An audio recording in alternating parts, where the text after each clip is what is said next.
เปิดร้านติ๊กๆทำได้เนี่ยร้านขายข้าวสุกหอมถ้าเกี้ยวกินเตียวตางนี่อิ่มไม่ได้ผมมุกกี่วัน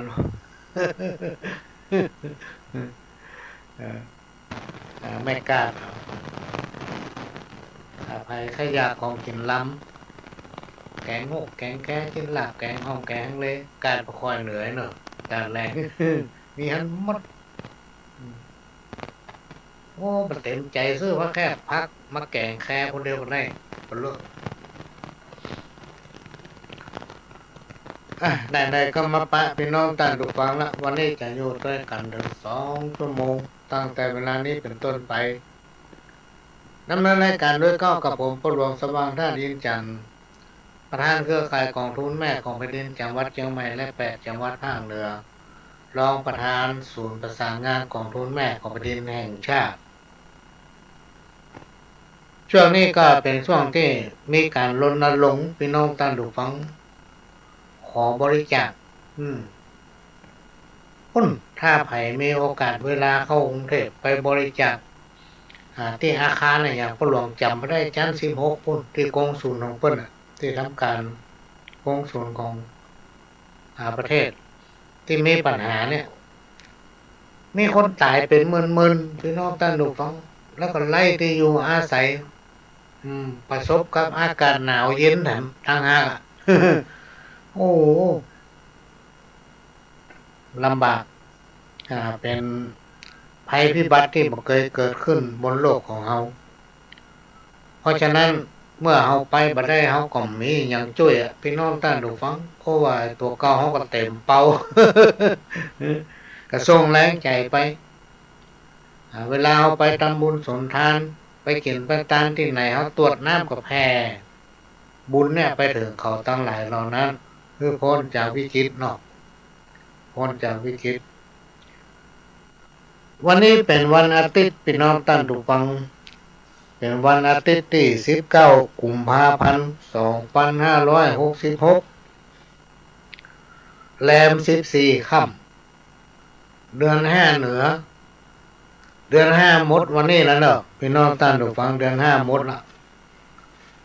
ก็แสดงว่าอายุของคนเฮาตั้งหลายนั้นเคลื่อนไปทำเดือนละพี่น้องท่านผู้ฟังเคลื่อนไปทำเดือนละแล้วตอนนี้ก็เคลื่อนไปทำ10 กว่านาทีแล้วอายุคนเราเนี่ยมันมาอยู่ที่เก้านะพอมันหยุดมันย่างมาถึงมาอยู่ไปติ๊กวันนี้เป็นวันอาทิตย์แต่ในตำราเพิ่นบอกว่ามันเป็นวันเสียนะพี่น้องท่านฟังเนี่ยเกียง59เสียติดกับจันทร์เนาะนี่60เสียอังคารวันเดียวเนาะ แล้วก็ในตำราทำลายตำราว่าเป็นวันมหาสิทธิโชคเป็นวันมหาสิทธิโชคก็มีหลายที่หลายทางพี่น้องท่านผู้ฟังเปิ้นก็ทำบุญกันอยู่เนาะมีการเลี้ยงสังสรรค์ทำบุญนั้นนี่อยู่มันอยู่ที่ความสะดวกอันที่จริงได้เป็นคนพื้นที่คนทางเหนือเขาเนี่ยเปิ้นมาทำเปิ้นมาเนี่ยนะแต่ว่าความรู้ของคนเฮาเนี่ยพี่น้องท่านผู้ฟังการสื่อสารคำอู้นี่สำคัญนะฮีดห้อยเนี่ยที่เฮาปฏิบัติสืบตามกันมาเนี่ยมันมาเจนได้เจนเบาแล้วจะไปเพิ่มจะไปแท่งจะไปแหม่ความออกไป มันทำให้เราอ่อนงงนะบางคนนี่บ่เข้าใจงงจะนี้ก็มันนี้เกิดการลังเลความมั่นใจนี่หดหายไปเพื่อตั้งใจเตอะพี่น้องท่านผู้ฟังทั้งหลายเขาจะเนี่ยอย่างเรามีความตั้งใจทำมันถึงสำเร็จเขาตั้งใจทำเนาะด้วยจิตด้วยสติปัญญาด้วยความเต็มอกเต็มใจด้วยความภาคภูมิใจที่เขาจะต้องทำเมื่อเขาทำแล้วมันถึงสำเร็จ ทำแล้วมันถึงสำเร็จอันนี้ก็มาฝากไว้เนอะพี่น้องตั้งถูกฟังใครจะว่ายังก็จ้างด่าเหงาจ้างเตอะด่าเซอะจ้างเขาอย่างคะแนนตัวเฮาเนี่ยตั้งมั่นอยู่ในตนเองนะตั้งมั่นอยู่ในตัวเก่าความสำเร็จจะยื่นมือเข้ามาหาเองการเป็นคนเนี่ยพี่น้องตั้งถูกฟังสิ่งที่เขาละลืมมาได้ก็คือความจริงความจริงใจต่อทุกสิ่งพี่น้องตั้งถูกฟังต่อทุกสิ่งไม่ว่าจะเป็นสิ่งแวดล้อมที่มันอยู่ใกล้ตัวเขาความจริงเนี่ยหนีพ้นทุกอย่างก็เหมือนกับบาปบุญคุณและโทษเนี่ยพี่น้องตั้งถูกฟังครูบาอาจารย์เพิ่นว่าโอ้มันมีแต่มันลากก็พิสูจน์ได้ด้วยคำว่าบาปบุญคุณโทษในที่สุดแล้วพี่น้องตั้งถูกฟังสิ่งที่เฮาหนีพ้นก็คือความจริงทุกคนจะหนีพ้นสักคนบอกว่าจะอยู่ในฐานะใดบอกว่าจะอยู่ในชั้นไหนพี่น้องตั้งถูกฟังหนีความจริงบ่พ้น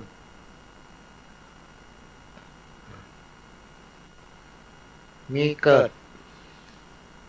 แล้วก็มีแก่มีเจ็บมีเป็นอันนั้นเป็นอันนี้วาระสุดท้ายคือตายเกิดแก่เจ็บตายซึ่งเป็นสิ่งที่คนเฮาทั้งหลายเนี่ยหลีกมาได้หนีถึงพ้นนะพอถึงเวลามาแล้วมันถึงไปตามนั้นแหละแล้วก็สามารถที่หยุดยั้งอย่างได้พี่น้องตั้งดูฟังยั้งมาได้หยุดมาได้เหมือนกับเข็มนาฬิกาเนี่ยถ้านาฬิกามันหยุดเดินเนี่ยคนห้องนาฬิกาตาย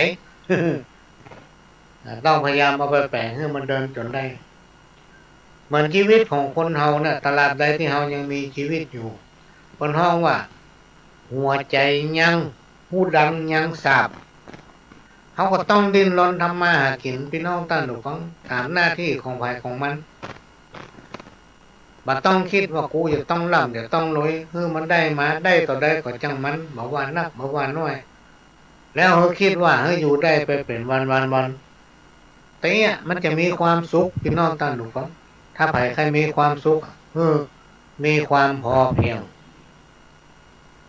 เมื่อมีความพอเพียงอยู่ไปตามฐานะอันนี้ก็เอามาฝาก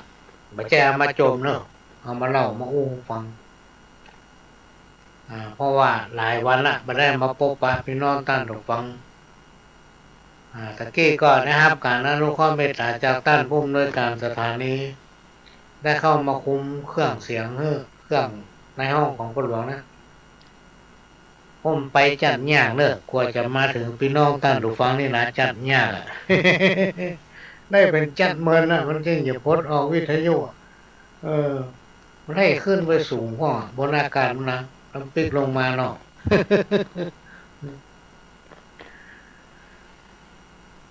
เรื่องในอดีตอย่าเก็บมาเล่าเรื่องเก่าอย่าเก็บมา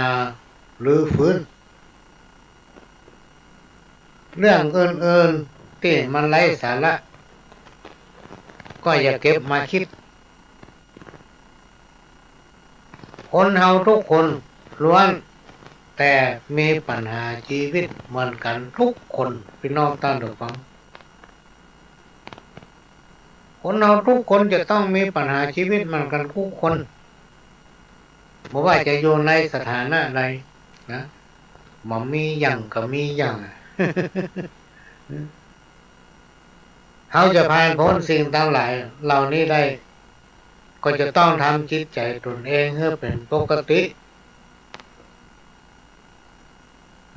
ทำจิตใจตัวเองให้มั่นคง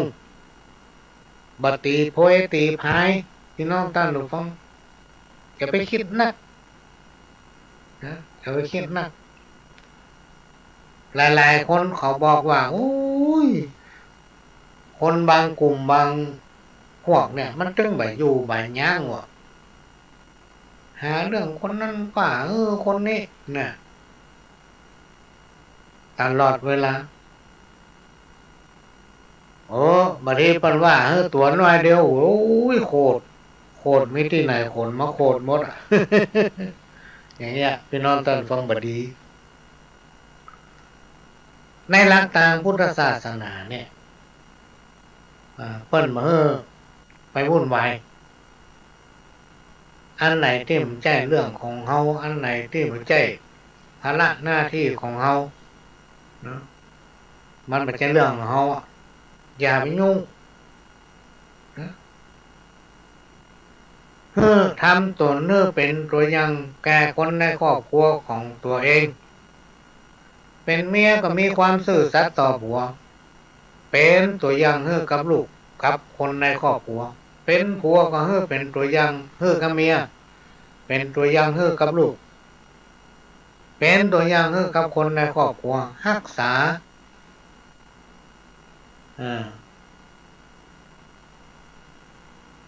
สถาบันครอบครัวของตนเองให้ดีพี่น้องตั้งแต่ก่อน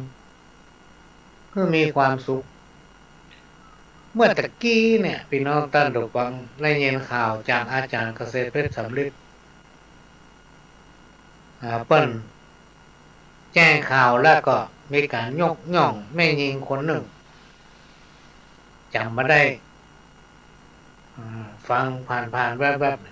ๆเพราะว่าประหลวงคิดลืมมีลูก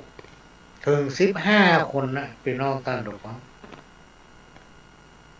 มีแฟน2 คนแฟนคนแรกมีลูกด้วยกัน5 คนนี่ครับแฟนคนที่2มี10 คนเป็น15 คนและเปิ้นเป็นแม่หญิงคนเดียวพี่น้องท่านผู้ฟังผู้เป็นสามีก็เลิกลากันไปแม่หญิงคนเดียวพี่น้องท่านผู้ฟังรับจ้างกรีดยางรับจ้างสปะแหละแต่ลักๆก็คือกรีดยางได้วัน3-4-500น่าจะเหมาเนาะพอถึงได้นัก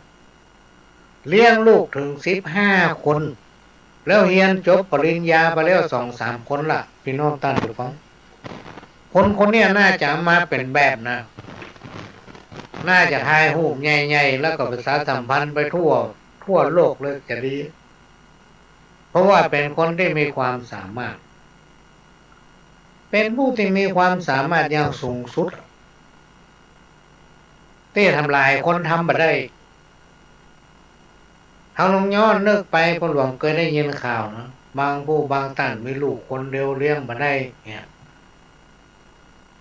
เมื่อเลี้ยงบ่ได้จะยากได้จับกระขว้างแล้วก็จ้างขว้างทำร้ายลูกตัวเองจนเสียชีวิตไปก็มีนะแต่นี่มันมีลูกถึง15 คนแล้วมาถึงวันเนี่ยแม้นว่าลูกคนเล็กเนี่ยยังน้อยอยู่แต่หมู่นั้นมันใหญ่หมดละมันอยู่กันม่วนมีความอบอุ่นมันหาไปได้แต่เลยพี่น้องท่านผู้ฟังเนี่ยน่าจะเป็นบุคคลตัวอย่างของคนทั้งหลายนะแม้นว่าไปอยู่น่าจะเป็นศาสนาอย่างพวกถ้าไปอิสลามก็อย่างสักอย่างเนี่ยบอกว่าจะเป็นศาสนาไหนพี่น้องท่านผู้ฟังสอนคนให้เป็นคนดีศาสนาศาสนาเปิ้นนี่เปิ้นมีลิขสิทธิ์เนาะเปิ้นห่วงเปิ้นแหนนะไปลบลูน้อยเดียวถึงมาได้คำนี้ตีเตียนน้อยเดียวก็ถึงมาได้มีพระพุทธศาสนาของเฮาเนี่ยพี่น้องท่านผู้ฟังเสรีเป็นไปตามระบอบประชาธิปไตยมาเมินแล้วนะใครจะมาเนี่ยได้ก็ได้แล้วในที่สุดภัยที่มันเกิดขึ้นจากธรรมชาติก็คือบาปบุญคุณและโทษมันจะมาตันคนที่มาลบหลู่คนที่มาเบียดเบียนพุทธศาสนานอกจากบ่ช่วยเพิ่นแล้วก็ยังคอยจะทำลายคุยตุขีพระนะคุยวัดขีวา อวดลวก ทั้งในตัวเองก็ย่าหยังได้สักอย่างอวดลวกแล้วเปิดคนเนี้ยพี่น้องต้านดูฟังเมื่อถึงเวลาบาปบุญคุณโทษมันเข้าหาละโอ้มันนั่นแก้ไปได้ตีอู้มาเนี่ยไม่ได้ว่าไผ่นะพี่น้องต้านดูฟังอู้ไปเป็นวงกว้างๆแล้วก็พิสูจน์ด้วยตนเองพระหลวงนี่จะมีความเชื่อว่าทำมันยังถ้าทำดีได้ดีถ้าทำบ่ดีได้บ่ดีคนหมูผีหูคนมาหันผีหันทำไปเถอะความดีเนี่ยพี่น้องต้านฟังมันกินบะเสี่ยงความดีเนี่ยมันกินบะเสี่ยงแล้วบ่ต้องไปยุ่งกับไผบ่ต้องไปว่าหยังไผอันใดที่มันบ่ใช่เรื่องของเฮาอย่าเก็บมาคิดเฮ้อมันเปลืองสมองเฮ็ดบ่ได้ไผจะว่าอย่าได้ก็จังเขาในที่สุดสิ่งที่เขาว่ามานั้นมันจะเข้าหาเขาเองพี่น้องต้านฟังอันเนี้ยพระหลวงเชื่อขนาดเลยมันมีแต่ว่าให้เขาอีเหนาเป็นเองบางคนก็เป็นงัวสันหลังพระไปที่ไหนก็กลัวคนหูพยายามจะเหยียบจะย่ำคนอื่นอยู่ติ๊กๆก็เพื่อมันตกตามตัวเองแต่จริงแล้วเป็นการทำลายตนเองพี่น้องต้านฟังไม่จำไว้เถอะทุกอย่างในชีวิตประจำวันของคนเฮาทุกคนเนี่ยมันมีอันอย่างที่จะจีรังอย่างยืนพี่น้องต้านฟังมันมีอย่างจีรังอย่างยืนสักอย่างนะมันเป็นไปตามกาลเวลาของมันเพราะฉะนั้นสิ่งที่มีคุณค่าสำหรับคนเฮาทุกคนนั้นก็คือความจริงใจความจริงใจต่อการทำงานความจริงใจต่อความเป็นอยู่ความจริงใจต่อคนในครอบครัวถ้าเราซื่อสัตย์ต่อกันนะพี่น้องต้านฟังและอยู่กับความจริงมันเป็นสิ่งบ่ตาย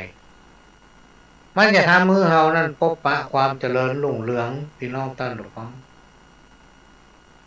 ความเจริญรุ่งเรืองจะบังเกิดขึ้นกับตัวเราเองสิ่งดี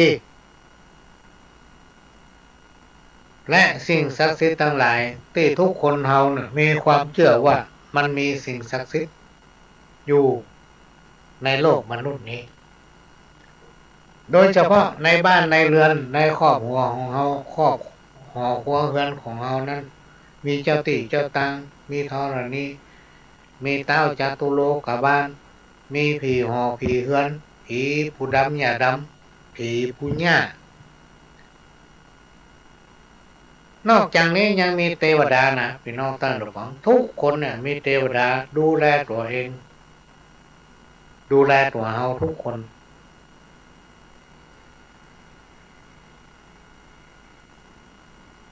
สิ่งศักดิ์สิทธิ์นั้นมันมีแต่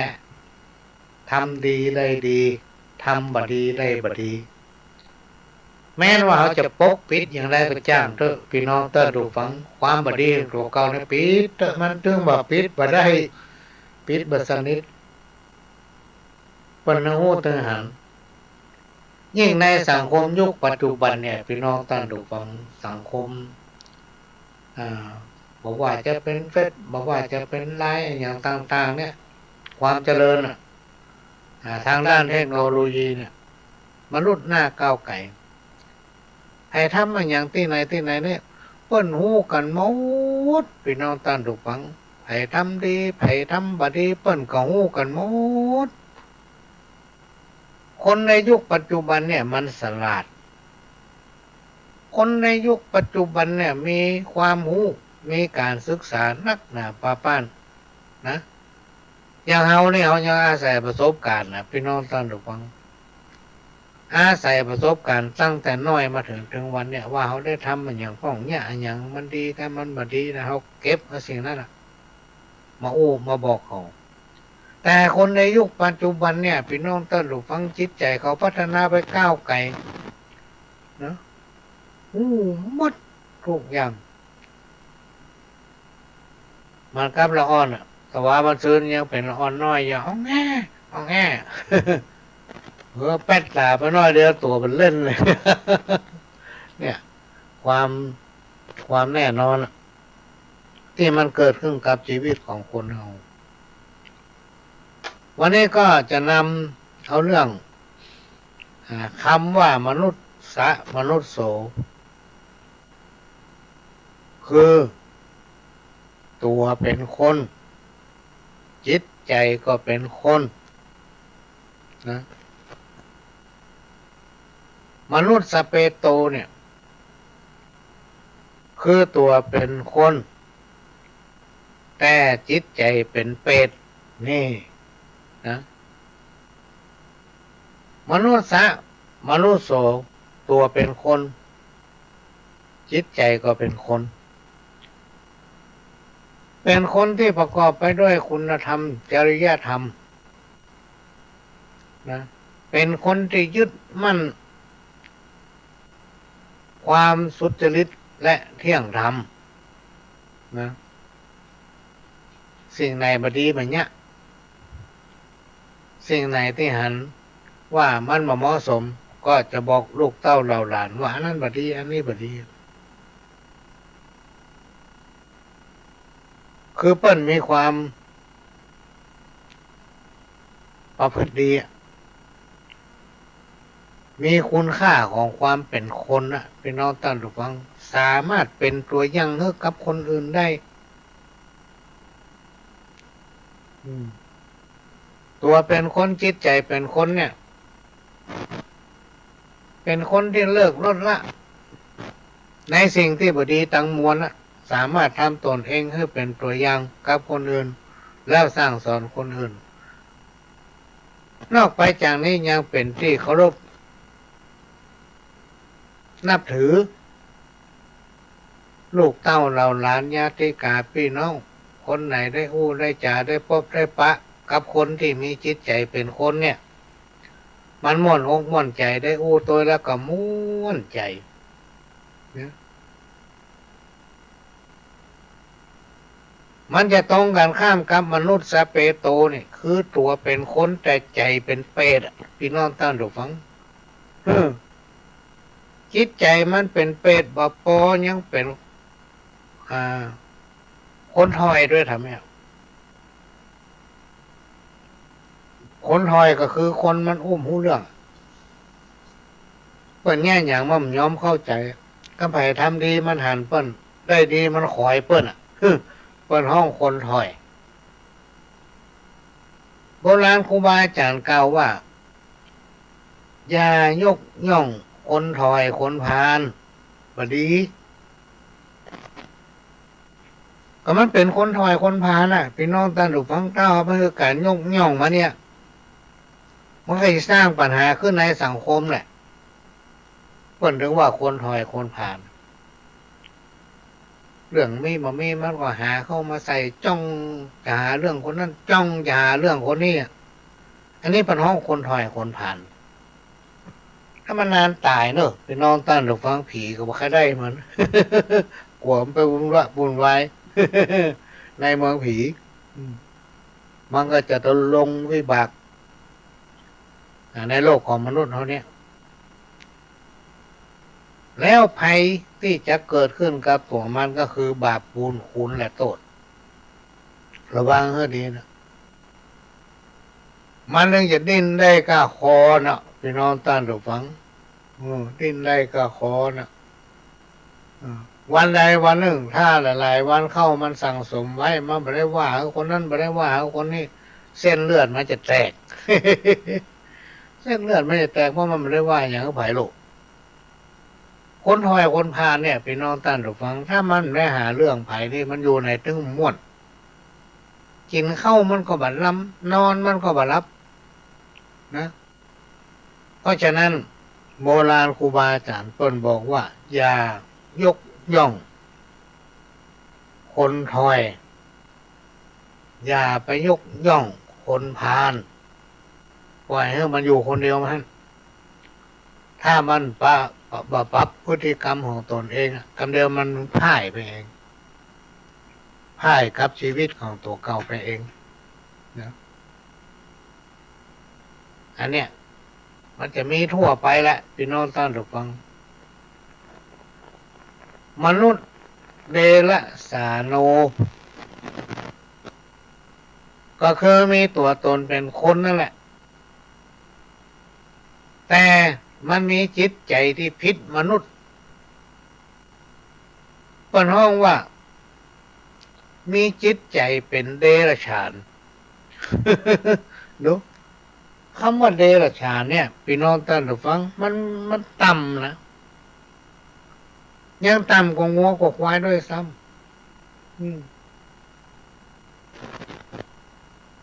เป็นห้องว่ามนุษย์เดรัจฉานโนเป็นผู้ที่มีใจเป็นเดรัจฉานก็คือหัวใจเป็นสัตว์ธรรมดายังไม่ใช่เป็นสัตว์ที่ลุกจากหนีรอดมาจากหม้อนรก มาเกิดเป็นคนอ่ะอันนี้ร้ายถ้ามันเก็บอมอย่างไว้มันได้ว่าอย่างไผ่นะสักวันตายอกแตก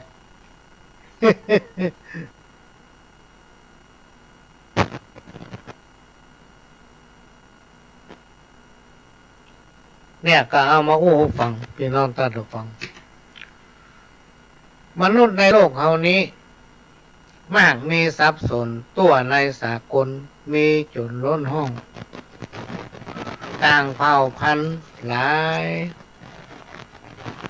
ซื้อขายนุ่งย่องข่าวเหลืองเรื่องนองแต่งซ้ำมันมีตัวคงเขตป่าอันลงไผ่ตามเขตถ้ำยังมีกันจักแกะไก่ยกไสเอาสีก็หันว่ามีมนุษย์สี่ห้องนะคนประเภทนี้นะพี่น้องท่านฟังมีกุฏิเพราะฉะนั้นเขาอย่าไปสนใจมันทำไปตามหน้าที่ของเขาก่อนรับก่อนนอนก็ไหว้พระสวดมนต์แจ้งเจ้าหรือว่ามาค่ำก่อนจะนอนก็ตรวจน้ำเจ้ากรรมเจ้าเวรสรรพสิ่งสรรพสัตว์ทั้งหลายได้พ้นทุกข์ได้พ้นทุกข์แล้วสิ่งที่เฮาฮื้อปอนไปนั้นมันจะปิกมาถึงเฮาพี่น้องท่านผู้ฟังไปที่เป็นเปรตมีจิตใจเป็นสัตว์ที่ว่านมันก็จะเจออาเพศธรรมชาติจะลงโทษมันเองมนุษย์แถมหนึ่งนั้นคือมนุษย์โสนี่มีจิตใจเป็นธรรมนะเป็นธรรมชอบกินชอบทานข้าวหวานน้ำกล้วยของอื่นทำตัวพร้อมพักฮักเปื่อนบ้านลานจองบ่มีขี้โม้อวดใหญ่โตผยองซ่อให้หาเงินทองตามกองจะได้ซ่อหากินสืบวันไปจุมือบ่โลภอำเงินทองใจซื้อเป็นของเปิ้นฮื้อยอมเอาคนประเภทนี้มันบักโกงบักลักหลีกเลี่ยงบุกตีถอยหนีเรื่องฆ่ามีกรุณาเอื้อเฟื้อใจนึกถึงตัวยังกลัวเจ็บเนื้อทุกเมื่ออันวันคืนเนี่ยพี่น้องท่านผู้ฟังเขาจะต้องนึกถึงใจของตนเองเขาจะคิดก้าวกายไผคิดจะไปฮื้อร้ายไผนะคิดมาได้ก็เป็นโทษแล้วนะพี่น้องท่านผู้ฟังถ้าเอาปากออกไปทำจะโทษนักขนาดไหนนะก็อยู่ไปตามตัวเนี่ยหลีกเลี่ยงการทะเลาะเบาะแว้ง หลีกเลี่ยงการโลภการโกงการลักนะเรื่องกินเรื่องตานนี่มาว่ากันถ้าเอาบอกให้ตานไผ่ก็ไม่ได้บังคับถ้าเอาตานไปของที่เอาตานมันคือของเฮานั่นแหละเอาตานนักได้นักมันเป็นน้ำบ่อจืมทรายนะพี่น้องท่านทุกฟังบางคนจะตานจะทำบุญอย่างกัวเสี่ยงสตางค์ กะที่ไปกินนี่มึง50กู50 กินแล้วยกมือตบมือกับสนั่นปันปื้นอันนั้นอ่ะเหมือนกับเขาเอาของตั้งหลายเหล่านั้นจ้งลง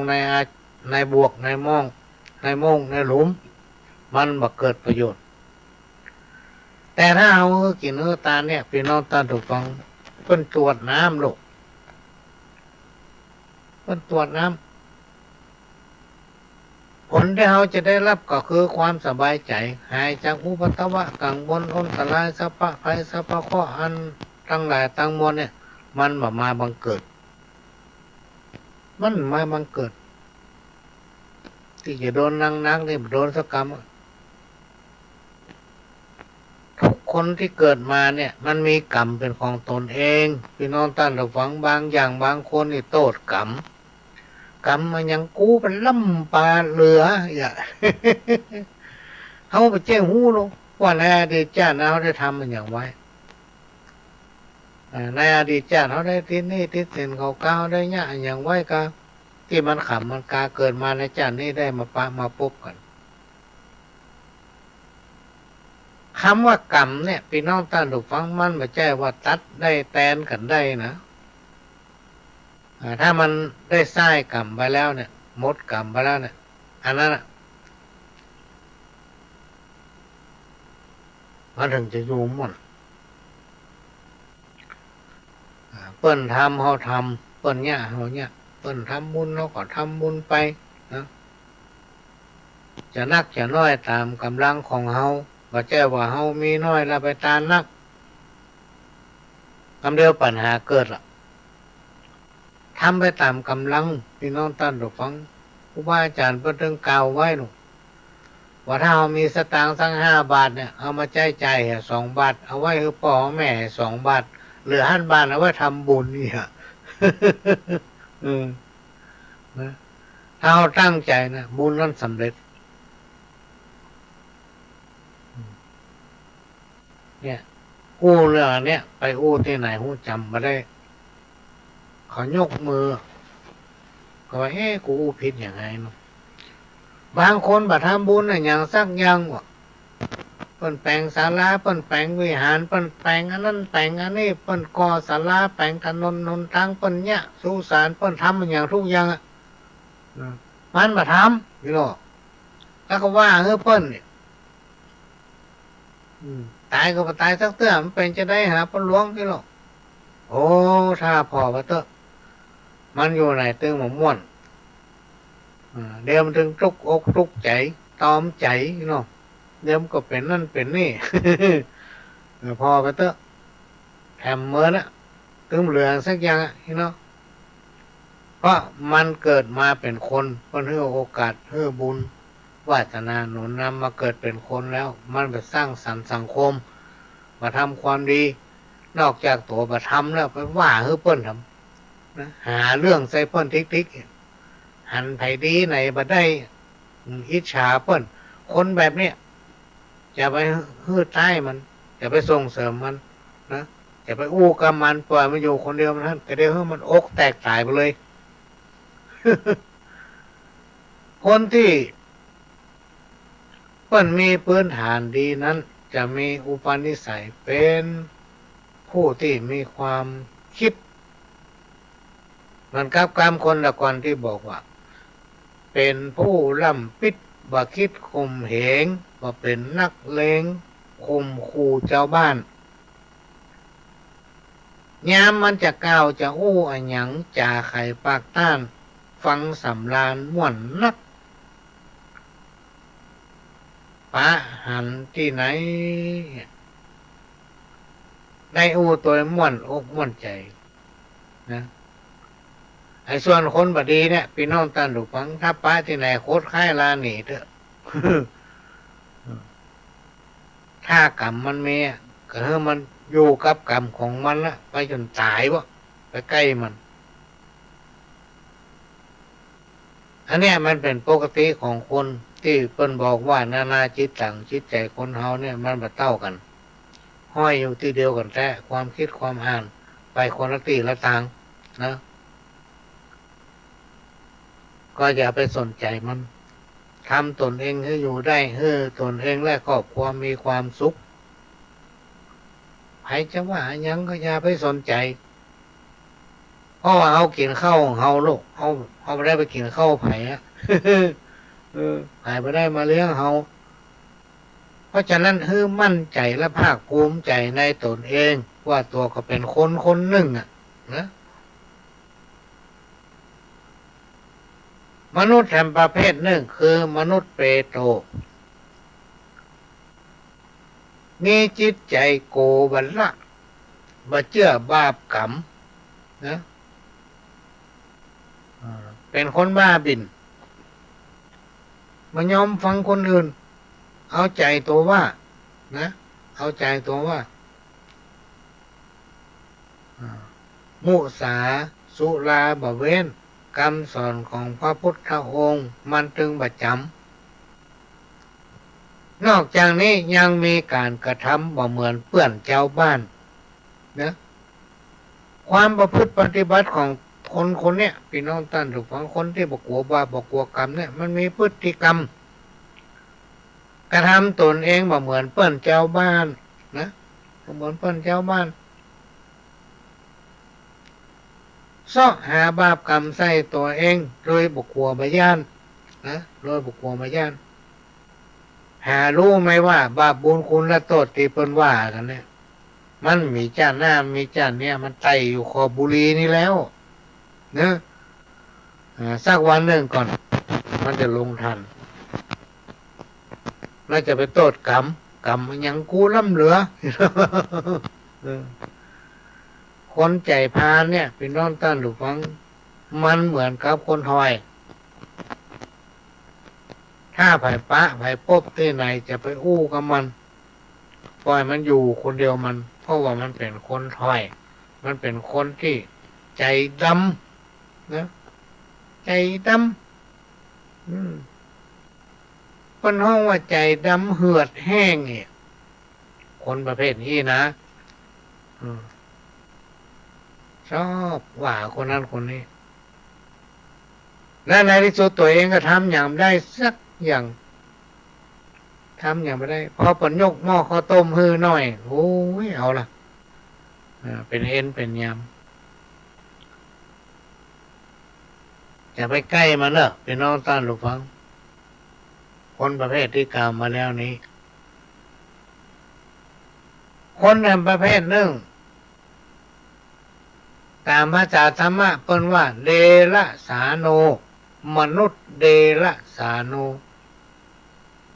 อันนี้จะมีปะเลอะมั้ง มีปะเลอะมีเยอะตัวละธานี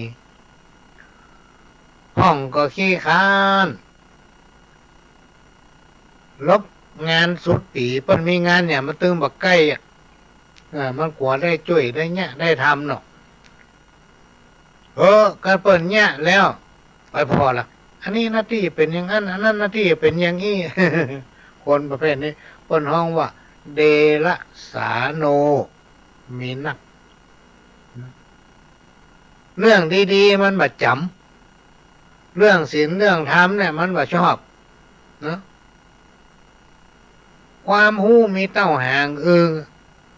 หู้ปุ่นหู้เพนะทำหน้าตาหนาว่าไปเลยปัญญามีเหมือนเปิ้นนั่นแหละแต่มันบ่เอามาคิดบ่เอามาใจเอาความบดีเป็นข้อนำต่างชีวิตของตนเองถ้าไผ่ปะคนอย่างเงี้ยจะไปใกล้มันเนอะพี่น้องตอนถูกผมจะไปใกล้มันเด็ดขาด เพราะมันจะเป็นภัยกับตัวเฮามันจะว่าอย่างปล่อยมันว่าไปนะอย่าไปสนใจอย่าไปเก็บมาคิดแล้วในที่สุด สิ่งทั้งหลายที่มันว่าออกไปน่าจะเข้าตัวเองอันเนี้ยมันมีทั่วไปเลยพี่น้องท่านทุกคนมีทั่วนักหนาป้าป้านเพราะว่าคนเฮานั้นมาทางจิตทางใจคนเหมือนกันแต่จิตใจมันเหมือนกันอย่าไปสนใจสิ่งที่เฮาจะอนุรักษ์รักษาไว้ก็คือความดีงามอย่าเฮาอยู่กับในครอบครัวเนี่ยพี่น้องท่านทุกคนให้ใจสติปัญญาและมีความจริงใจต่อกันมีอันใดกินอันนั้นเหมือนกับกรรมคนตะกอนเพิ่นบอกว่ามีเกลือก้อนเดียวแบ่งกันกัดกินเนี่ย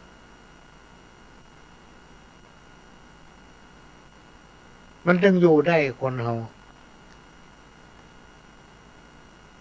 ไปยุ่งเกี่ยวกับไผไปหลบไปอันไหนที่มาแจ้งเฮาก็จะไปเอาของเปิ้นก็ฮักก็หวงของเฮาก็ฮักก็หวงเหมือนกันปฏิบัติตนเพื่อเป็นคนดีต่อคนในครอบครัวของตนเอง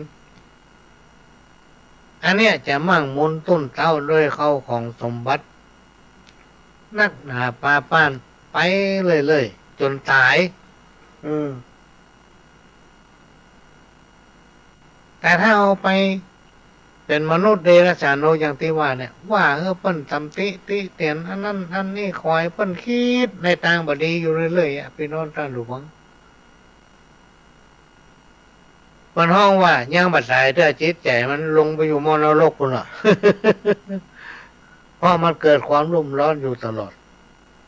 อย่าไปสนใจมันคือตั้งตนอยู่ในความดีงามสิ่งไหนที่ตนเองทำได้บ่เดือดร้อนคนอื่นบ่เดือดร้อนตนเองทำไปแล้วท่านจะพบปะกับความสุขเอง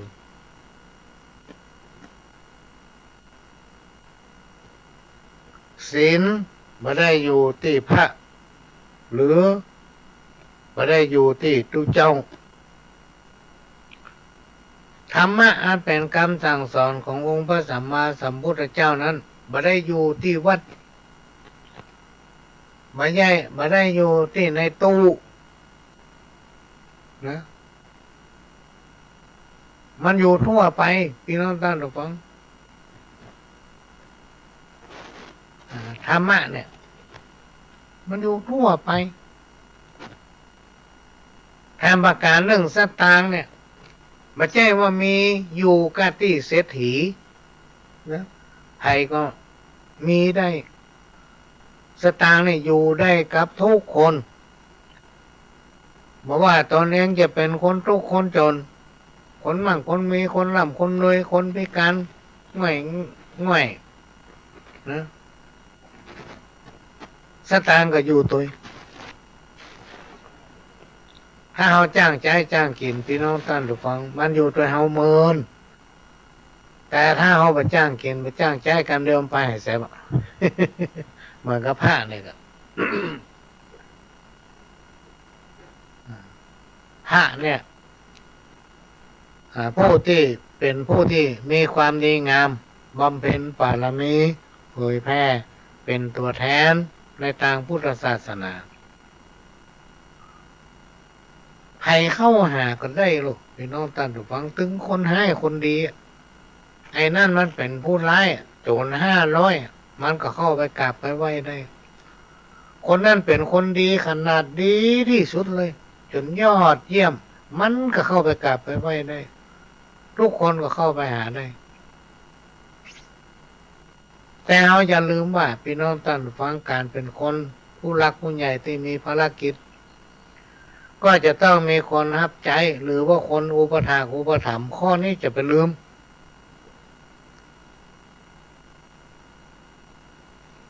เพราะว่าบางทีบางอย่างเนี่ยภารกิจมันนักมาสามารถที่ทำอย่างคนเดียวได้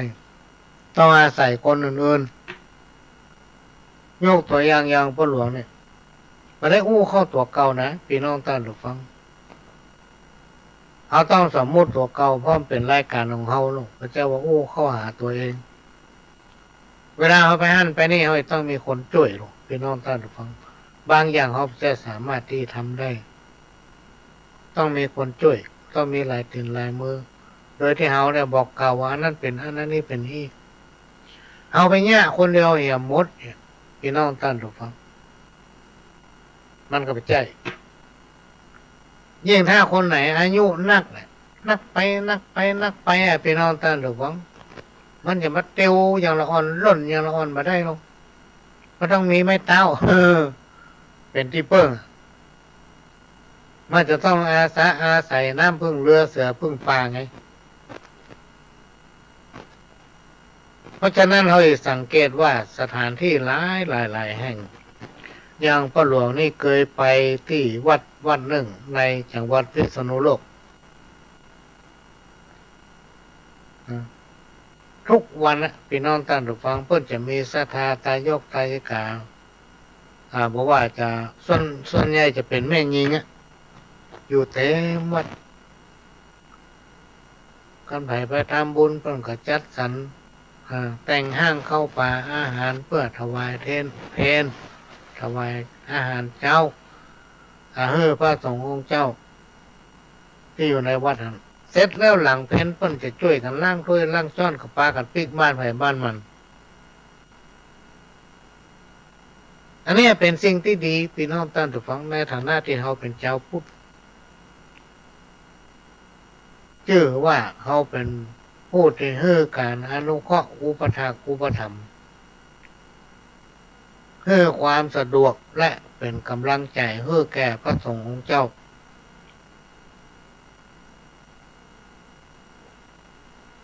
เพื่อนจะได้ตั้งเนื้อตั้งตนปฏิบัติบารมีธรรมสร้างคุณงามความดีไปเรื่อยๆไม่พอแล้วและไม่ใช่มีแค่จังหวัดนี้จังหวัดเดียวนะพี่น้องท่านฟังที่เขาไปหันมาเนี่ยในบ้านเขาเมืองเขาก็มีเพื่อจะมีโยมไปปฏิบัติวันนี้หลวงพ่อจะสันอัญญางก่อนเจ้าขอนมงาน้ำมะเขือเทศข้าอย่างของที่มันมีวิตามินการที่เป็นพระสงฆ์เจ้าเนี่ยเป็นน้องท่านฟังบอกว่าจะอยู่ในชั้นเถระครูบาอาจารย์ชั้นใดก็จ้างเด้อก็จะต้องมีการควบคุมอาหารนะควบคุมอาหารถ้าไปตามใจศรัทธาเนี่ยเปิ้นมาตานอันใดก็กินเปิ้นมาตานอันใดก็กินก็เรียกเป็นเบาหวาน เป็นเบาหวานบางผู้บางท่านถือเข่งจนเกินไปกินก็พักเป็นโรคขาดอาหารเนี่ย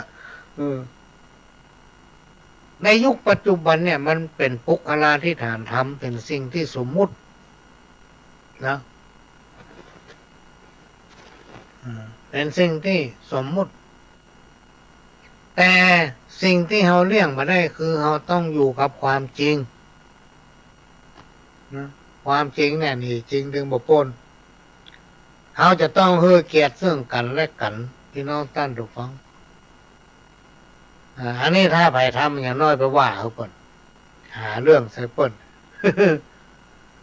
และตัวเองทำได้กับตัวเองก็ทำบัดได้แล้วมีหน้าไปว่าเขาเปิ้นคนประเภทเนี้ยพี่น้องท่านผู้ฟังจะไปใกล้มันจะไปเอามาเป็นแบบ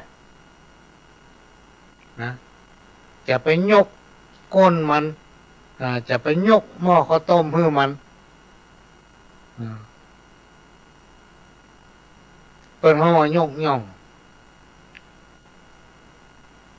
มีหลายคนพี่น้องท่านผู้ฟังบางทีจะเอาชนะคนอื่นแล้วก็ไปยกย่องคนพาล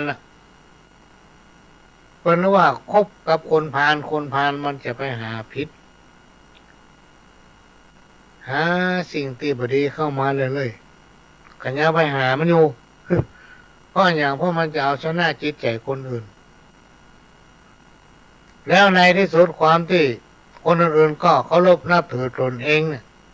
ก็เสื่อมไปละกูหันละมันเป็นไรนี่เนาะกูหันละมันได้เรื่องทำให้ตัวเองต้องเสื่อมพี่น้องท่านผู้ฟังแทนที่จะดีขึ้นมากลับเสื่อมหาเรื่องมาเรื่อย ในสมัยก่อนเนี่ยพี่น้องท่านผู้ฟังนี่เปรียบเทียบเพื่อฟังมาได้มีลูกศิษย์อยู่2 คนคนหนึ่งนี่แยกการดีมาถึงบอกอู้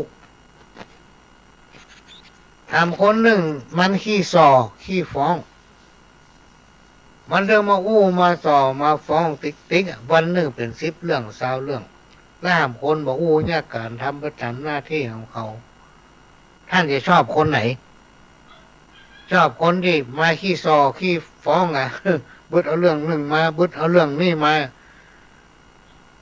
ทำเมื่อเรามีสมาธิอันนี้มีคือเลือกอันนี้ก็เป็นเรื่องที่นำมาฝากมาเล่ามาอู้หูฟังนะที่น้องตานฟังจะมาจมเนอะเอาความจริงมาอู้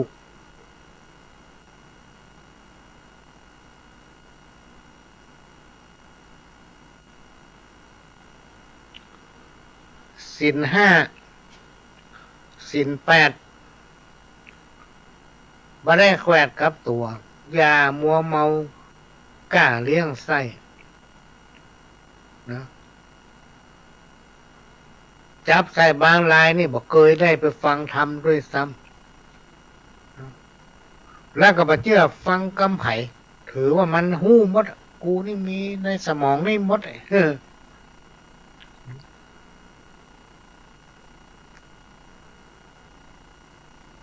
เป็นคนล้ำคนประเภทเนี้ยพี่น้องท่านผู้ฟังจะไปใกล้มันหนีมันไกลสัก100,000 โยชน์ คนประเภทที่กล่าวมานี้กันดับจีวีกาภาคตายละจากเมืองคนย่อมจักปาเอาตนไปเกิดในกำเนิดอาบายตกนรกบอกว่านรกน้อยใหญ่หลายร้อยหลายพันปีโบราณอาจารย์กล่าวว่ามันจะมีความทุกข์ร้อนไหม้อยู่เมินนานเพราะกรรมบันดาลจักลาบกันมันโป้นจากเรื่องหนึ่งมันก็จะไปเจอวิบากกรรมเรื่องหนึ่ง ถ้ามีความเป็นคนก็ต้องให้มันตายมันจะตะลงกับวิบากบักคาดเนี่ยครูบาอาจารย์เป็นรู้ทำประเภทหนึ่งแม้นว่าเกิดมาเป็นคนในชาตินี้วิบากก่อนกี้จักตัวมาจิ้งเครื่องกากันอยากตุกลำบากหนาหนำหาเงินคำก็ยากตั้งเครื่องใจปัจจัยเพิ่นผ้าครัวใบก็ขาดหน้าพุทธหลังเป็นตุกขังไม่มัดขาดยังเข้าน้ำแรงไงยังมาสำนึกหูได้ว่าตุกยากไรอนาถาย้อนจาดปางก่อนเพราะตนเองบอกเคยได้เตตานบอกเคยได้ทำบุญบ่ได้สร้างอันใดไว้เกิดมาชาตินี้จิ้งตุกล้ำเหลือหลายกันว่ารับขันกาภาคตายละจากเมืองคนย่อมจักเอาตนไปเกิดในกำเนิดอาบายบอกว่าหญิงใจทั้งหลายอันเนี้ยเปิ้นไขบอกคือพี่น้องท่านทุกคนเพราะฉะนั้นไผ่ทำอันใดได้อันนั้นแม้ว่าเขาจะตุกจนขนาดไหนพี่น้องท่านทุกฟังจะไม่กินมาไม่กินจะได้นุ่งดีบดีเนี่ยเขามีจิตมีใจเขามีจิตวิญญาณน่ะพี่น้องท่านทุกฟังอยู่ไปด้วยสติปัญญาของตัวเก่าเนี่ยวันใดวันหนึ่งท่านจะพบปะกับความสุขเองอันนี้เป็นเรื่องจริงที่เกิดขึ้นกับชีวิตของหลายๆคนและที่กล้าอู้ได้เต็มที่ก็คือพ่อหลวงนี่โดนมาละแต่ก้อนนี่เอาน้อยใจหลายเตื้อตัวเองนี่นะบางทีจะฆ่าตัวตายเพิ่มซ้ำบางทีแค่มัดคอตายบางทีก็แค่โดดน้ำตายบางทีก็มีอาวุธปืนติดตัวแค่ยิงตัวเขาตายให้มันแล้วมันรอดไปก็ครูบาอาจารย์เพิ่นบอกว่าเพื่อตั้งเนื้อตั้งตนประคับประคองตนเองไปด้วยสติปัญญาของตัวเก่าทำไปเรื่อยๆนะ ทำไปเรื่อยๆแล้วในที่สุดพี่น้องท่านผู้ฟังมันสามารถพิสูจน์ได้ว่าการทำความดีนั้นตกน้ำบ่ไหลตกไฟบ่ไหม้ฮ้อนได้อาบอยากได้กินมีลูกมีเต้าก็อยู่ถ้อยฟังกรรมอันเนี้ยเป็นสิ่งที่เกิดขึ้นกับคนหลายๆคนพี่น้องท่านผู้ฟังก็เลยเอามาเล่ามาอู้ฟังว่าทำดีนั้นมันบ่สูญหายการทำบุญสุนทานนั้นก็บ่สูญหายมันจะทำเมื่อเฮานั้นอยู่เย็นเป็นสุขในบ้านปลายชีวิตอันนี้เป็นสิ่งที่เอามาฝากเด้อพี่น้องท่านผู้ฟังคนแหมจำพวกนึ่งนั้นใส่ผ้ากาวไว้ไข่จ๋ามันมืดมาแจ้งไปหน้าคือคนโลกล่าหญิงใจทุกยากหลายบันน้อยตกต่ำต้อยอนาถาแสวงหาเลี้ยงใช้บกกุ้มไข่คืนวันอันเนี้ยเพราะเปิ้นมาได้ทำบุญมาตั้งแต่ในอดีตชาติเมื่อเราเกิดมาในชาติเนี้ยพี่น้องท่านผู้ฟังเอาหู้เราว่าความทุกข์ความยากมันเป็นอย่างนี้อย่ามาทุกข์แต่ตุกว่าอย่าไปน้อยใจตัวเก่าทำความดีไปเปิ้นทำบุญที่ไหนเฮามีโอกาสได้ไปหรือว่าเฮามีปัจจัยก็ยกมือไหว้อนุโมทนาบุญกับเปิ้นกันไผได้ดีก็แสดงความชื่นชมยินดีกับเปิ้นนะสนับสนุนเรื่องคนดีเป็นคนดีในสังคมชุมชนสนับสนุนทุกอย่างที่มันดีพี่น้องท่านผู้ฟังแล้วไปหน้าในชาติเนี้ยพบเนี้ยท่านจะได้พบปะกับความสุขนะแม้นว่าในอดีตชาตินั้นเราไม่ได้ทำไว้เราจะพบปะอันเนี้ยก็นำมาฝากเนอะพี่น้องท่านฟังจะเป็นน้อยใจในตนเองนะในที่สุดท่านจะพบปะกับความสุขมีความเจริญอยู่เย็นเป็นสุขรักษาครอบครัวของตนเองเพื่อมีความอบอุ่นใครจะด่าก็จ้างเตอะใครจะจังก็จ้างเตอะเพื่อคนในครอบครัวของตนเองฮักกันก็พอละนะจะมีสตังค์แบบมีสตังค์แบบเป็นอย่างพี่น้องท่านผู้ฟังขอให้เข้าใจกันจะไปนอกอกนอกใจกันมีอันใดก็อู้จากันมีอย่างกินกันไปนะ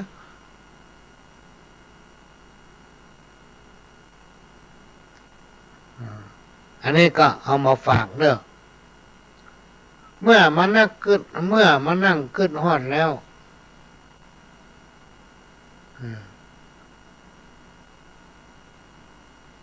เพิ่นแนะนำว่าล่าตอดทางดำล่าตอดทางดำก็คือทางบดีนะทางบดีการทำบาปการทำกรรมต่างๆเนี่ยที่เพราะว่ามันบดีเนี่ยพี่น้องท่านผู้ฟังบางคนบ่เชื่อบ่เชื่อเนี่ยแล้วในที่สุดพี่น้องท่านผู้ฟังคนเฮาเนี่ยตายมีหน้าไปเจ้พอหน้าหันเท้าไปส่องแว่นมานั้นบุญวาสนาชะตาของคนเนี่ยมันแข่งกันบ่ได้นะใครจะไฟเอื้อตังใดเนี่ย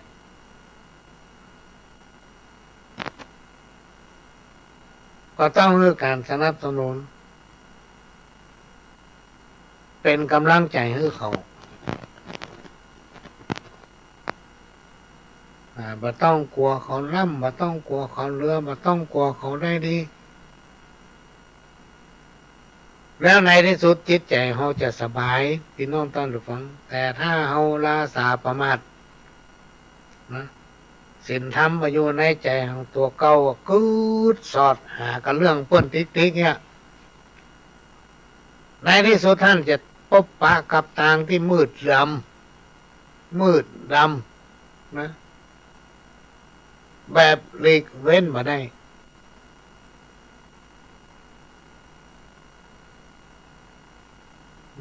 บาปกรรมนั้นจะนำไปสู่หม้อนรกแทนที่ได้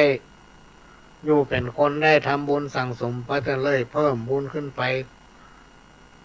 เมื่อตายไปแล้วจะได้ไปสู่ที่ดีที่ชอบ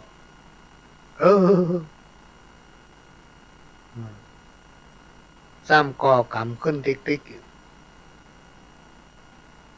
อันเนี้ยพี่น้องท่านผู้ฟังเอามามาเทียบให้ฟังคนทำจำพวกหนึ่งพระเจ้าได้ไข่จาว่าแจ้งมาแล้วก็แจ้งไปนะคนที่มีความคิดมีสติปัญญาเนี่ยพี่น้องท่านผู้ฟังคือการอนุเคราะห์ช่วยเหลือทุกสิ่งที่ตนเองสามารถทำได้ส่งเสริมสรรเสริญคนที่ประทำความดีงามคนเนี้ยพี่น้องท่านผู้ฟังปัญหาตายเมื่ออยู่เป็นคนก็จะพบปะแต่ความสุขนะจะมีความเจริญมีลูกมีเต้าเขาก็จะได้มีความเจริญบาปกรรมเนี่ยพี่น้องท่านผู้ฟังมันตันไปเป็นลูกเป็นหลานพวกนะไม่ใช่มีก้าเฮานะที่ต้องโดนเราลองสังเกตนึกย้อนถึงพงศาวดารจีนนิทานคนจีนที่เป็นเล่าเชื่อ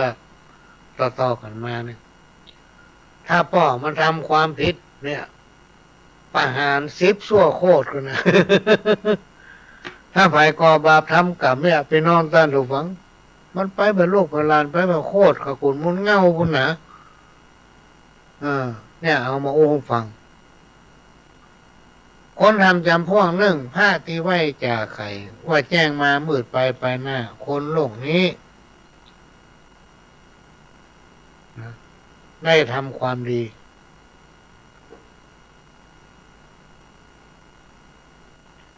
แม้นว่ามีบาปกรรมที่คอยหาอยู่เนี่ยมีข้อมีภัยคอยอยู่ลงอยู่ฮะนะมันเข้าหาเขาไปเลยพอได้สร้างความดีงามสิ่งทั้งหลายมันจะพ่ายไปหมดมันก็กรรมเรื่องที่ว่าอุปตวะกังบนอนสันลายสะพะภัยสะพะเคราะห์นานาทั้งหลายที่มาบังเกิดแล้วก็ระงับกลับหายไปที่ไม่ได้มาบังเกิดเลือกก็อย่าอาจสมถะมาบังเกิดด้วยเถจภาวะจากการกระทำของตนเองสิ่งทั้งหลายเหล่านั้นจะระงับแล้วก็หายไปหมดพี่น้องท่านทุกคนทุกคนที่เกิดมาบนโลกมนุษย์นี้ต่างก็มีความปรารถนาความร่มเย็นเป็นสุขเมื่อทุกคนปรารถนาความร่มเย็นเป็นสุขก็ต้องมาใช้สติปัญญาและพิจารณาตนเองว่าถึงวันเนี่ยเอาในแง่อย่างไปพังอันใดที่เป็นความคิดบดีสลัดขว้างอย่าไปคิดไปกลัวเปิ้นล้ำกลัวเปิ้นเหลือจะไปอิจฉาการร้อนคนนั้นคนนี้จะไปยุยงเฮอเปิ้นทะเลาะเบาแวงกัน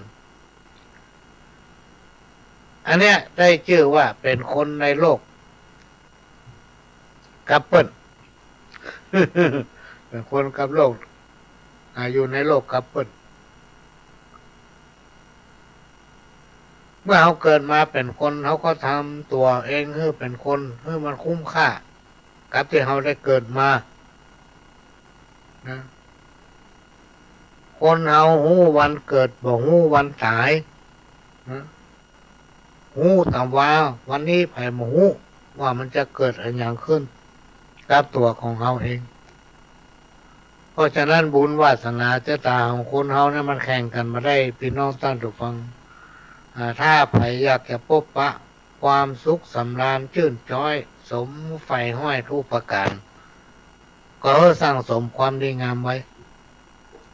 นอกจากตัวเองสร้างสมความดีงามไว้แล้วก็สอนลูกบอกหลาน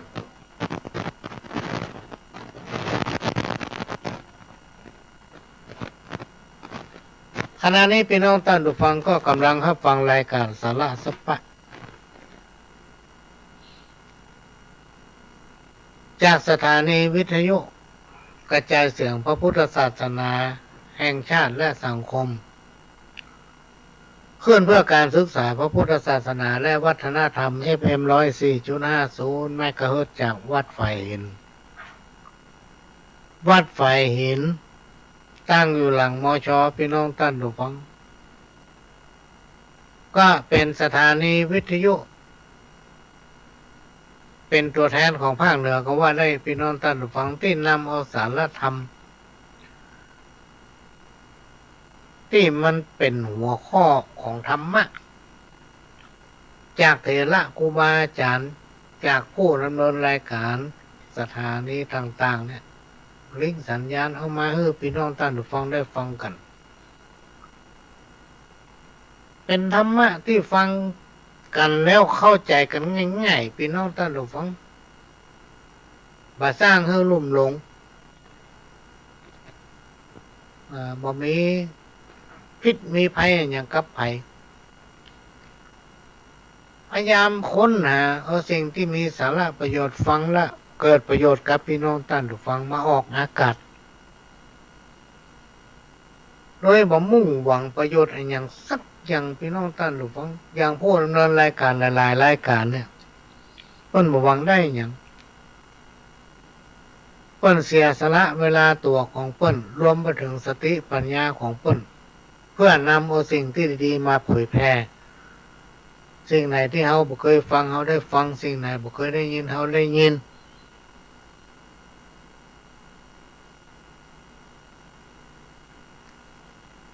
จึงถือว่าเป็นสถานีของพี่น้องคนฟังทุกท่านเป็นเจ้าของนะที่เราต้องช่วยกันทนุบำรุงพี่น้องท่านผู้ฟังอันนี้ก็นำมาฝากเนอะถ้าไปทางหลังมช.ไปทางการต้นขยอมก็ขึ้นไปเลยมันก็จะไปปะวัดไฟเห็นกับไปเอวที่สถานีได้หรือมาอ่านหนังสือที่พระหลวงแจกไปนี่เป็นหลายพันเล่มนะมันมีหมายเลขโทรศัพท์ของสถานีอยู่ที่ห้านะท่านสามารถนำเอาปัจจัยมาเข้าธนาคารได้เนอะพี่น้องท่านผู้ฟังพี่น้องที่ฟังทางเฟซทางไลน์นี่เพิ่นจะหาหมายเลขบัญชีของสถานีนะท่านก็ไปติดต่อธนาคารอีแม่ขอเอาสตางค์นี่ทนุบำรุงสถานีบอกเขาเพิ่นธนาคารเพิ่งจัดการให้หมดได้บุญเจ้าก็เฮาได้สร้างหอสมุดได้สร้างโรงทานโรงธรรมที่ยิ่งใหญ่มาถึงวันเนี่ยพี่น้องท่านผู้ฟังพวกเราก็มาพิจารณาว่าต้องยกย่องและสรรเสริญประกาศถ้าประกาศได้นะจะให้มันก้องดังถึงฟ้าเนี่ย ครับหลายๆท่านที่เป็นวิทยากรเพื่อนมาออกอากาศนำเอาสาระสิ่งดีๆในพระไตรปิฎกก็ดีในธรรมะบอกว่าจันขั้นพื้นฐานจันสูงจันอย่างก็เอามาออกอากาศ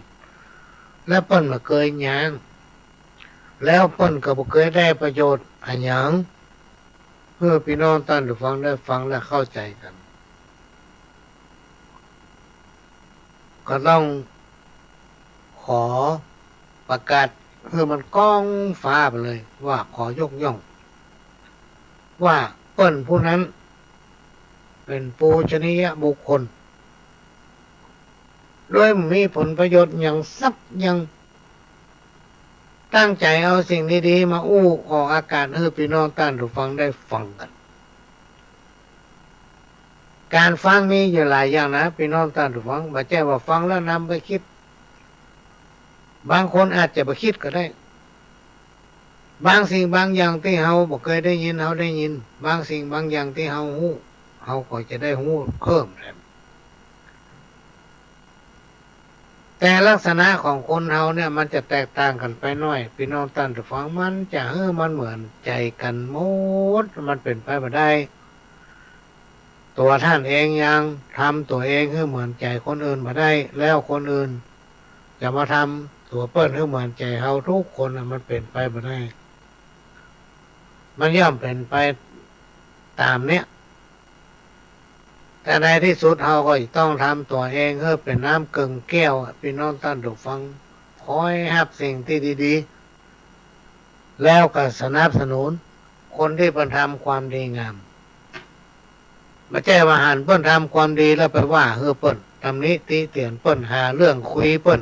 แล้วตัวเองก็ทำบัดได้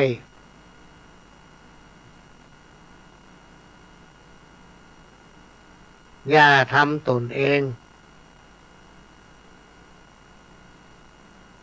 มันหมดค่าของความเป็นคนมนุษย์แก่ตายมีหลายมีนักบัดนั้นแก่ตายก็มีหลายมีนักเต็มตัวห้องโลกาบางคนก็รวยเป็นพันล้านบางคนก็มีการศึกษาสูง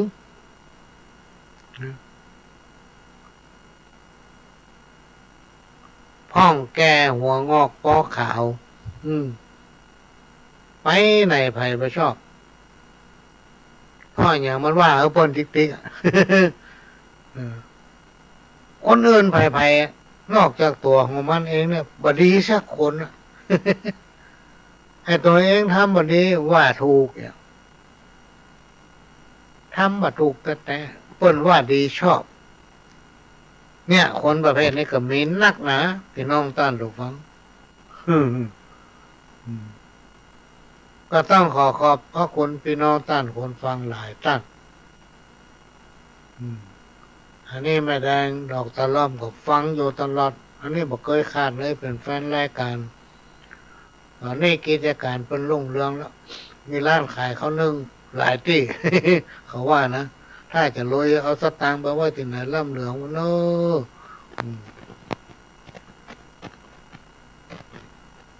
ก็เป็นรายการที่นำเอาสาระจากประสบการณ์ตัวเก่ามาอู้หูฟังพี่น้องท่านผู้ฟังคนฟังก็มีหลายระดับถ้าเป็นเจ้าบ้านใหญ่พ่อใหญ่แม่พ่อน้อยพ่อนานพ่ออุ้ยแม่อุ้ยหมกประหลงนี่นะฟังแล้วหู้เรื่องเพิ่งมันว่าแท้บ่เฮ้ยเขาไม่ได้ว่าอย่างนี้ไปแต่คนที่เพิ่นมีปัญญานักเนี่ยเพิ่นบอกฟังหรอกพี่น้องท่านผู้ฟังเพราะมันไร้สาระเพิ่นว่ากรรมหนึ่งพี่น้องท่านผู้ฟังที่เฮาละเลิมมาได้ก็คือในยุคปัจจุบันเนี่ยที่เฮาต้องนำปฏิบัติเพื่อตัวของเฮาเองเพื่อครอบครัวของเฮาเองก็คือยาหูเบายาหูเบาปัญหาสังคมที่มันเกิดขึ้นทั้งวันเนี่ยเพราะอย่างเพราะว่าคนเฮามันหูเบานะคนว่าอย่างน้อยก็เชื่อนะได้ข่าวอย่างตั้งเหนือตั้งใต้ก็เชื่อแล้วทำกรรมหนึ่งก็คือเอาแต่ใจนอกจากหูเบาแล้วชอบเอาแต่ใจของตัวเก่า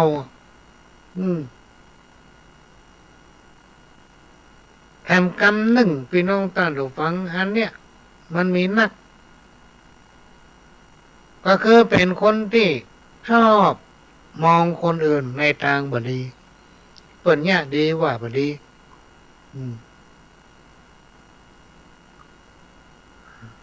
จะเป็นแก้ไขอย่างนั้นจะเป็นแก้ไขอย่างนี้แม้กระทั่งตัวเองอย่างเนี้ยบ่ได้ทำบ่ได้เลย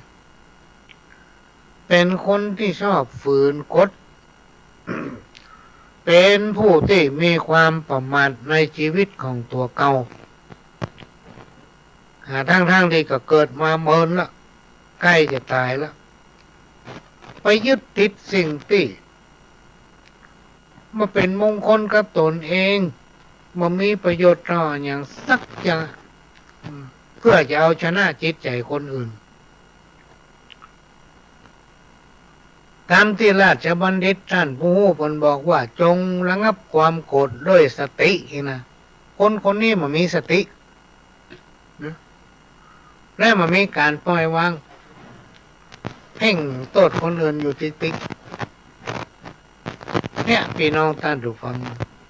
โบราณอาจารย์เพิ่นถึงกล่าวว่าถ้าผู้ใดผู้หนึ่งตกอยู่ในอำนาจแห่งความโกรธความหลงตกอยู่ในอำนาจของกิเลสนะแม้ว่าจะมียศจะร่ำรวยมั่งมีเงินทองนักหนาปาป้านขนาดไหนก็จักเสื่อมและในที่สุดก็จะหมดสิ่งทั้งหลายเหล่านั้นวาระสุดท้ายก็จะต้องมาได้อย่างไปสักอย่างแม้แต่เสื้อผ้านุ่งขอไปเผาหมด แม้แต่ตัวของตัวเก่านะก็โดนเผาหมดกลายเป็นปุ๋ยเมื่อทุกคนจะต้องกลายเป็นขี้เถ้ากลายเป็นขี้ดินนะพี่น้องท่านผู้ฟังความโลภความหลงความอย่างต่างๆที่เขาทำเนี่ย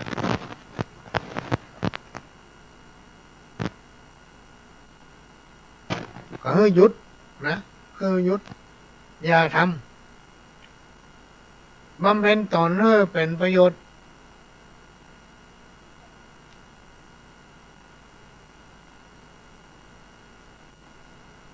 พี่น้องท่านผู้ฟังก็ได้รับการอนุเคราะห์เมตตาจากทางสถานีว่าเดี๋ยว4 โมง4 โมงเนี่ยเขาจะได้ปะกันทำกรรมเนอะพี่น้องท่านผู้ฟัง4 โมงไปถึง6 โมงพวกอันนี้ไม่ได้ว่าหาไผ่เนอะพี่น้องท่านผู้ฟังก็อู้ไปตามความเป็นจริงนั่นแหละว่าคนเฮานั้นถ้าไผ่หลงตกอยู่ในอำนาจของกิเลสตกอยู่ในอำนาจของความโกรธตกอยู่ในอำนาจของคนถอยตกอยู่ในอำนาจของคนพาลมีอย่างก็เสื่อมหมดและหาความเจริญมาได้ถ้าไผ่ไปฟังไผ่ไปอยู่โดยมันจะปาให้คนคนนั้นล่มจมไปตย เนี่ยก็เป็นสิ่งที่นำมาฝากในวันนี้ความเชื่อความศรัทธาทำให้เกิดปิติสุขนะความเชื่อความศรัทธาทำให้เกิดปิติสุขหมายถึงว่าทำให้คนเรานั้นมีความสุขทางด้านจิตใจความเชื่อความศรัทธาทำให้เกิดความสำเร็จทางด้านการดำรงชีวิตความตั้งใจเนี่ยพี่น้องท่านผู้ฟังประกอบกับความเชื่อความศรัทธาความตั้งอกตั้งใจที่เราจะต้องทำตรงเนี้ยมันจะทำให้เรามีการดำรงชีวิต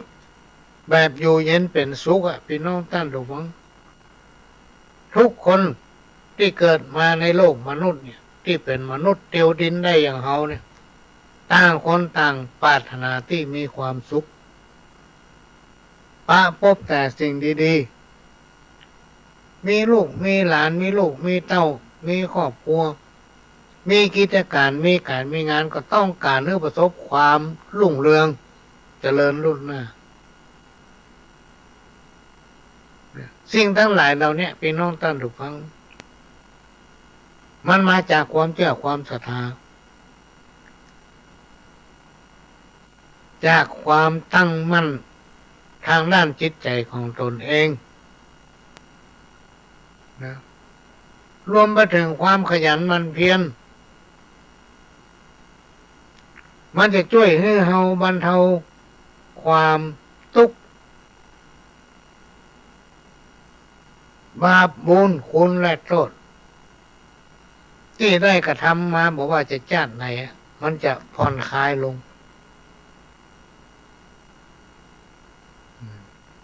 ความเชื่อความศรัทธานั้นช่วยทำให้สบายใจเกิดความรู้สึกผ่อนคลายพี่น้องท่านผู้ฟังลองพอเนอะลองนำปฏิบัติพอแต่ถ้าปฏิบัติมาได้แต่กับตามใจ มันมีหรอกมันก็ถนนหนทางเนี่ยพี่น้องท่านผู้ฟังถ้าเขาขับรถขึ้นเหวขึ้นดอยเนี่ยมันจะมีป้ายบอกหรอกระวังข้างหน้าเป็นทางลาดชันเอียงคือใจเกียร์ต่ำเพราะว่ามีรถคว่ำตายไปหลายกันละอีน่ะเขาบาเจือปุ่งไปจะลั่นคว่ำตายกับเรื่องเขาละคนบอกว่าระวังทางข้างหน้าเป็นทางโค้งอันตรายมากเหวลึกอย่างเขาบาเจือเขาให้ปุ่งลงเหวเป็นเรื่องเขาลงเมื่อเขาไปฟังธรรมะนะครับพี่น้องท่านผู้ฟังเขาฟังมาแล้วจะปฏิบัติเป็นเรื่องเขาแต่ถ้าท่านนำปฏิบัติมันจะทำให้ชีวิตและครอบครัวของตนเองอยู่เย็นเป็นสุขที่อู้ได้อย่างอี้นี่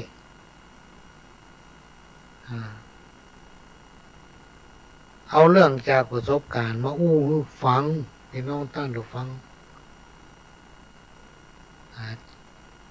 จากเขาเริ่มต้นจากศูนย์เนี่ย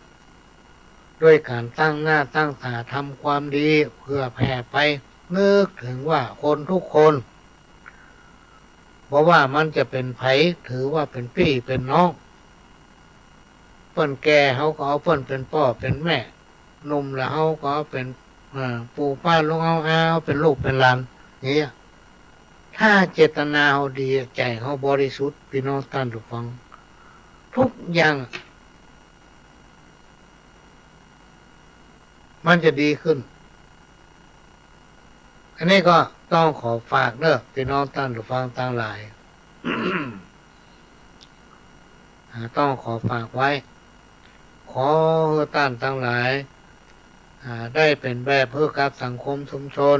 ได้เป็นแบบเพื่อกับตนเองแม้นว่าไผบ่ยกย่องคนในครอบครัวยกย่องกันก็เอาละกันพ่อมบอกว่าโอ้ยแม่ไม่อย่ามาดีแท้ๆเนี่ยก็เดี๋ยวแม่บอกโอ้พ่อมก็ดีขนาดนี้อีพอใจแล้ว อีพอใจแล้วอย่าไปทะเลาะเบาแวงกันด่ากันบดีเนอะพี่น้องท่านผู้ฟังเป็นผัวเป็นเมียนี่ด่ากันอีพอกบ่าวอกนี่บดีเพราะว่าแต่ละคนมีเทวดารักษาถ้าอยู่ด้วยกันในบ้านในจองมีผีหอบผีกันดูแลไปด่ากันในเตาไฟซ้ำให้เลยผีผู้ดำอย่าดำเพิ่นมาชอบผีหอบผีกันนี่เพิ่นมาชอบหีบห้อยประเพณีที่พ่อแม่ปู่ป้าลุงอาพ่อห้วยแม่ห้วยเพิ่นปฏิบัติสืบตามกันมาเนี่ยมาจนถึงเฮาเนี่ยไม่กี่พันปีหมูถือว่ามันสุดยอดพี่น้องท่านผู้ฟังถือว่ามันสุดยอดมันทำโลกเต้าเราหลานกะกุนมุนเงาที่มีชีวิตอยู่ถึงวันเนี่ยมีความเจริญ เจริญนักตัวมันเจริญนักเจริญน้อยท่านก็ลองพอถนนหนทาง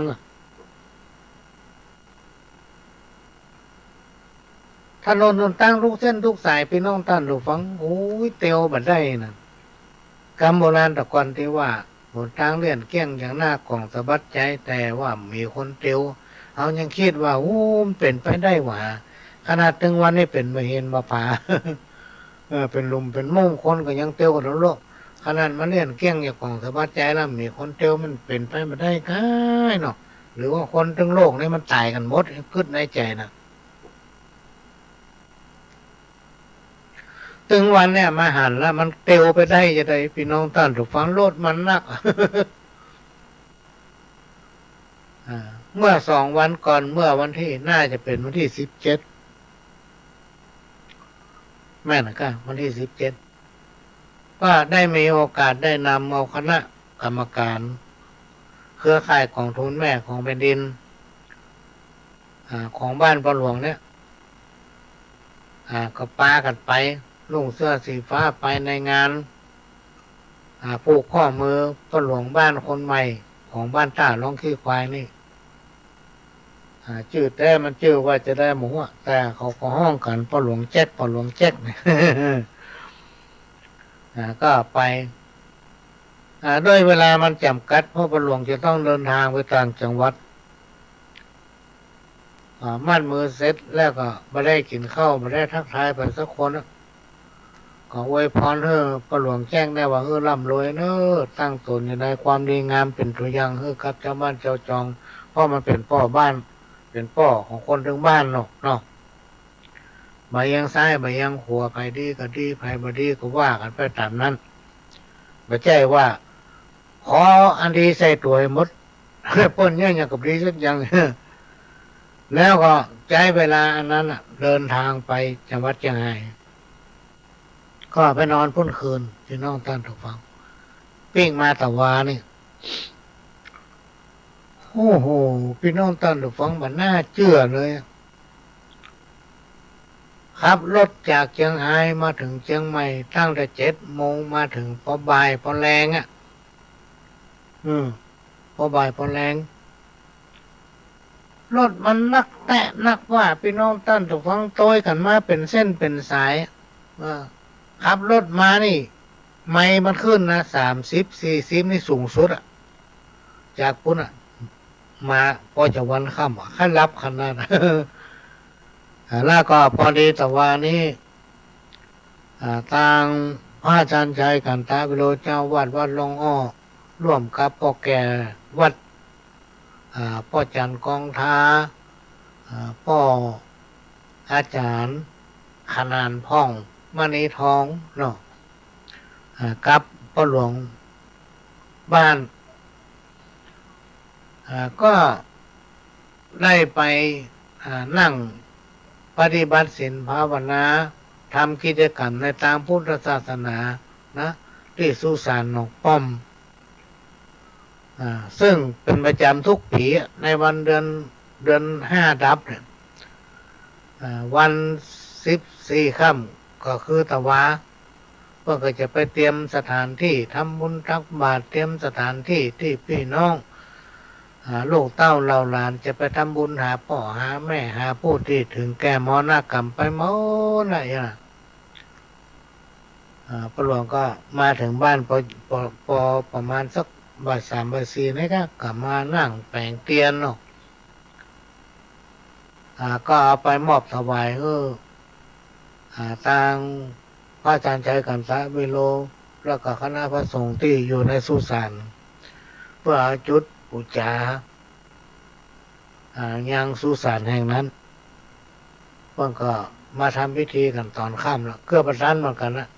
ทำพิธีตรวจน้ำสวดมนต์แผ่เมตตาและก็ได้มีพี่น้องศรัทธาทายกตายิกาของวัดหลวงอ้อหลายไปร่วมทำบุญหลวงกระปิกมาถึงบ้านประมาณสัก5 ทุ่มในการตะคืนนี่นะถ้า5 ทุ่มก็รับพี่น้องตัดฝังรับสนิทเลยเพราะมันเพลียมาหลายวันแล้วก่อนที่จะไปผูกข้อมือเพื่อกับพ่อหลวงคนใหม่พ่อหลวงจารุหรือว่าพ่อหลวงอันอย่างก็ที่ว่าเมื่อกี้พ่อหลวงแจ๊กก่อนนั้นวันหนึ่งพี่น้องท่านผู้ฟังก็น่าจะเป็นวันที่16ก็ได้มีโอกาสเดินทางไปที่จังหวัดลำพูนอำเภอลีบ้านนาทรายพุ่นบ้านนาเลี่ยงตำบลนาทรายก็ได้ไปร่วมในพิธีบำเพ็ญกุศลศพแล้วก็ประชุมเพลิงศพที่บ้านนาเลี่ยงก็เป็นเครือญาติสายญาติธรรมของทางลูกบ่าวเนี่ยก็ได้ไปร่วมเปิ้นในวันที่16เนาะก็ก้อยขับรถไปคนเดียวนะแล้วก็ในวันที่16นั้นก็ปิกมาถึงบ้านประมาณสัก6 โมงแมลงวันที่17ก็เตรียมตัวไปที่ ร่วมผูกพ่อมือใบสีกับพ่อหลวงใหม่แล้วก็เดินทางจะให้ต่อสิ่งที่เอามาอู้หูฟังเนี่ยพี่น้องท่านผู้ฟังพ่อหลวงก็มานึกในใจว่าถ้าเราพอจะมีปัจจัยได้ไปหันเพิ่นประชุมเพลิงศพพี่น้องท่านผู้ฟังทั้งที่ความเจริญมันเจริญนักนั่นน่ะถนนหนทางอย่างก็ดีหมดสถานที่บริเวณสุสานก็ดูสะอาดสะอ้านกว้างขวางดีแต่มันมีเตาเผาพี่น้องท่านผู้ฟังเพิ่นเอาไม้เนี่ยไม้แห้งนี่นะทับคอยกันไปกับไทยคอยกันมากองอยู่กลางลานนั่นมันก็เอาดังไฟหลัวเนี่ยแล้วก็เอาไม้ดิบไม้ไผ่เนี่ยมากำยันแล้วก็ยกเอาสรีระคือศพของคนตายขึ้นไปวางบนกล่องหลวงพี่น้องท่านผู้ฟังทำแบบชาวบ้านเนี่ยได้หันและสังเวชหลวงก็เลยลุกออกมาเลยออกมาอยู่ตั้งนอกก็อยากจะหันนะเห็นว่าเพิ่นเอาไม้หลวงทำในแพะในป่าแล้วนะมากล่องนั่นแล้วก็เอาสรีระล่างลงศพขึ้นยองเผาถ้ามันไม่ว่าเข้าที่มันอาจจะกิ้งกับลุกลงไปทั้งลุ่ม ก็เป็นที่ดูแล้วเหมาะสมนะพี่น้องท่านผู้ฟังคนเรามีค่าเนาะทุกคนมีค่าบ่ว่าจะมีชีวิตอยู่หรือว่าตายไปก็มานึกในใจว่าถ้าวันใดวันหนึ่งเอาปะใส่คนใจบุญหรือว่าตัวเองเนี่ยพอจะมีสตางค์เนาะอยากจะไปสร้างเตาเผาท่านเวลาไปเป็นภัยตายเขาจะได้เผายังมีเกียรติพี่น้องท่านผู้ฟังเพราะว่าคนเฮานี่ว่าคนเป็นคนตายต่างคนต่างมีเกียรติเหมือนกันมนุษย์คนเฮานี่เป็นสัตว์ที่มีความประเสริฐต่อสรรพสิ่งทั้งหลายในโลกเพราะว่าจะมีความเป็นคนหรือว่าตายไปก็มีค่าต่อสรรพสิ่งทั้งหลายในโลกเหมือนปกตินะเพราะฉะนั้นเราอยากจะให้ทุกคนนั้นเมื่อเขามีค่าต่อสรรพสิ่งทั้งหลายก็อยากจะให้มีเกียรติบอกว่าเป็นหรือตายก็ให้มันมีเกียรตินี่ก็ตั้งใจบอกให้ม่วนใจตั้งแต่ว่าวันที่16มาละว่าถ้าพบพระใครที่ใจบุญพบพระใครที่พอจะมีจิตศรัทธาหรือว่าตัวเองพอจะมีปัจจัยจะไปแปลงเตาเผาเปิ้นพี่น้องท่านผู้ฟังครูบาอาจารย์เปิ้นกล่าวไว้ว่าการเฮือตานกับคนตายเนี่ยเปิ้นฮ้องว่าคนตายเนี่ยมันสุดดุลแล้วหรอกสุดชีวิตของความเป็นคนละมันคืนสู่ธรรมชาติละเป็นดินน้ำไฟลมละถ้าเอาได้การอนุเคราะห์ช่วยเหลือด้วยบุหวังประโยชน์อย่างนะจะได้บุญมากมายมหาศาลครูบาอาจารย์เพิ่นเคยพูดไว้นี่พอหลวงก็จำมานะเนี่ยก็เลยบอกให้มั่นใจก็เลยนำมาอู้หูฟังว่าหมู่บ้านแห่งเนี้ยอำเภอลีพุ่นถ้าหน้าบุญมีก็จะได้ไปแปลงเตาเผาเปิ้นมันก็จะใช้งบประมาณน่าจะบ่เกิน 5-6 หมื่นนะพี่น้องท่านผู้ฟังมันมีเกียรติมันก็คนทั่วไปทุกคนพี่น้องท่านผู้ฟังจะต้องไปนั่นคือบ้านเก่าของเราอันนี้เป็นเรื่องมาอู้หูฟังเป็นความในใจมาเลยฟังตามใจเถอะ อ้าวจะมาอ่านข้าวให้ฟังเห็นน้อยนึงพ่อกันเดียวออกรายการแล้วแถมเวลา4 โมงก็แม่ละแถม4 โมงออกเวลาเดือน3 โมงก็หลวงออกรายการออกจากรายการนี้แล้ว4 โมงพี่น้องท่านผู้ฟังพักใส่น้ำเดี๋ยวสักเกินชั่วโมงไปเนาะ4 โมงก็มาปะกันนำกำพ่อรายการต่อจากพ่อหลวงเพิ่นมีภารกิจเพิ่น มีภารกิจ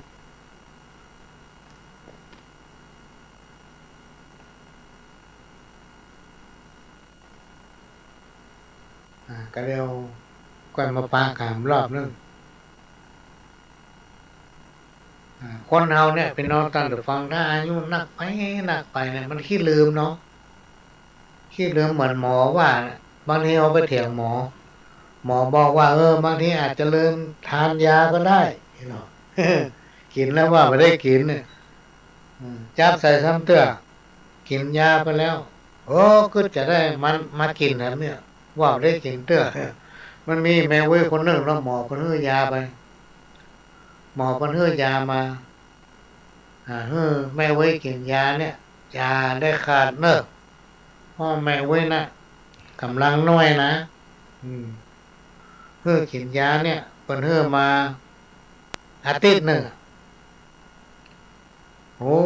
กินติ๊กได้2 วันยาหมดละปิกไปหาหมอโอ้ผมไปถึงอาทิตย์ก่อนนายเนาะเป็นว่าเปิ้นลืมอ่ะ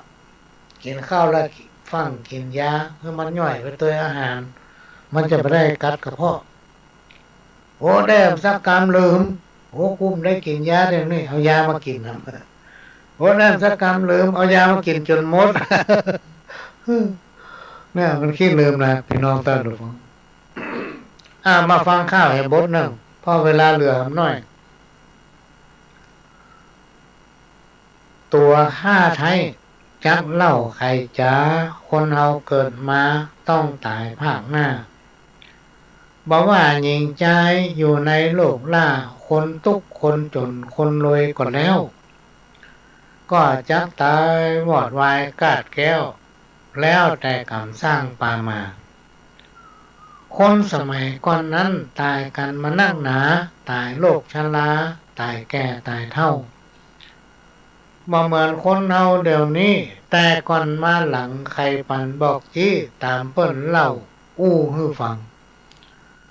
อันความตายนั้นมันมีเหมือนกันเมินนานคนเดียวเท่าอันยุคปัจจุบันคนอายุสั้นตายกันถึงวันบ่ย่างบางคนตายหงบางคนตายตกน้ำห้องตายเชือกสั้นมัดคอห้องตายในต้องแม่มารดาตายแต่หนอห้องตายแขนคอห้อยคือตึงยึงมันปุ่นดีกว่าบ่มีอันยังเกิดเกิงตาพูดมงลอกลิ้นทุเรศเหลือใจคนสมัยนี้มันสั่งอ่อนด้วยปัญญาตายกันเหี้ยเบ้อสังเวชนักหนาห้องตายกินยาเหี้ยตามป่าหญ้าห้องก็ตายโหงตายเปิ้นยิงเปิ้นฆ่าห้องตายตกลงแม่น้ำ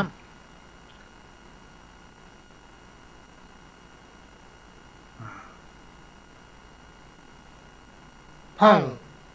โดนตัดแข้งตัดขากายาจำมานพิการอยู่หน้าโรงพยาบาลหมอช่วยเอาไว้ใจใส่นักหนากันออกลงยาใจการบ่ได้พ่อแม่ลูกเมียเสียใจนั่งให้โลกมอเตอร์ไซค์ตัวนี้บัดใจแข้งจ่ามุสาเก้าจี้มันมีอย่างนี้เนอไหนเจ็บป่วยก่อนนักตายไปก่อนหลายปุ่นดีแสนได้ตายหนุ่มตายน้อยคนอยู่ตั้งหลังตุกขังโศกซ้อยตุกขังโศกซ้อยน้ำตาปังลงอาบย้อยก็เพื่อบุตรีบุตรลูกน้อยสอนมาอยู่ท้อยฟังกรรมออกบ้านไปแล้วบ่ขึ้นหน้าขึ้นหลังรถเครื่องคนกันเอี่ยวเหนือเอี่ยวใต้ซ้อน2ซ้อน3ไปตามไก่ใกล้วิ่งเอามันแผ่วน้อย50 60หาว่ามันเจ็บจ้อย120ก็ได้เร็วดีเสียรถก้นล้มไปจนใส่เมืองผีเรียบร้อยพอดีต้องหามใส่ล่องต้องหามใส่ล่อง อันนี้ของแม่เว้ยสีแก้วสีลินนะพี่น้องท่านผู้ฟังขณะนี้พี่น้องท่านผู้ฟังก็กำลังรับฟังรายการสาระสปะร้อยอันปันเรื่อง นะจากทางสถานีวิทยุกระจายเสียงพระพุทธศาสนาแห่งชาติและสังคมขึ้นเพื่อการศึกษาพระพุทธศาสนาและวัฒนธรรม